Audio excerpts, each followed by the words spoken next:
कई बार जिंदगी में हम एक ऐसे दो राहे पर आ जाते हैं जब दो चीज़ों में से एक को चुनना रहता है।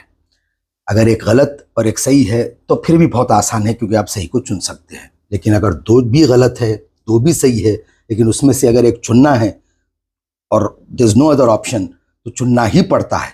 इसके ऊपर आज कुछ शाजियोलॉजी सुनते हैं। देखिए, बेसिकली ज़िंदगी में 99% चॉइस ऐसी आती जहाँ पे आपको एक तरफ सही और एक तरफ गलत नहीं मिलता। आपको या तो दो सही या दो गलत में से ही चूज़ करने की नौबत आती। तो इसमें मैं यहाँ पे ना एक बहुत सिंपल एग्जांपल दूंगी। रिसेंटली मेरे को भी मालूम हुआ कि इट्स अ यूनिवर्सल लॉ। जब डिलीवरी के दौरान अगर माँ और बच्चे में से किसी एक को बचाना है तो ज़्यादातर प्रेफरेंस माँ की जान बचाने को देते।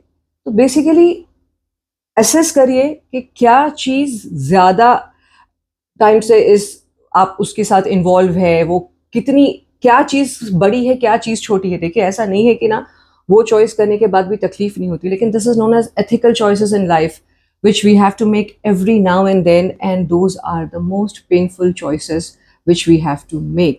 But at the same time we have to be grounded, we have to be in our resiliency zone, और बहुत सोच समझ के अपने को, बेहतर यही है कि अपन हमेशा से ना बड़ी जान को बचा लेना बेहतर है। बड़ी जान से मुराद ये भी हो सकती है कि you can see the duration, you can see many things, और उस हिसाब से आप अपने फैसले कर सकते।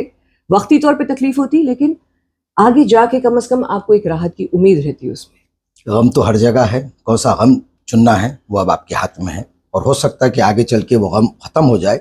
गलत चॉइस कभी गम खत्म ही नहीं करती। So be very mindful of what you choose. Always make ethical choices in life. शाजियोलॉजी।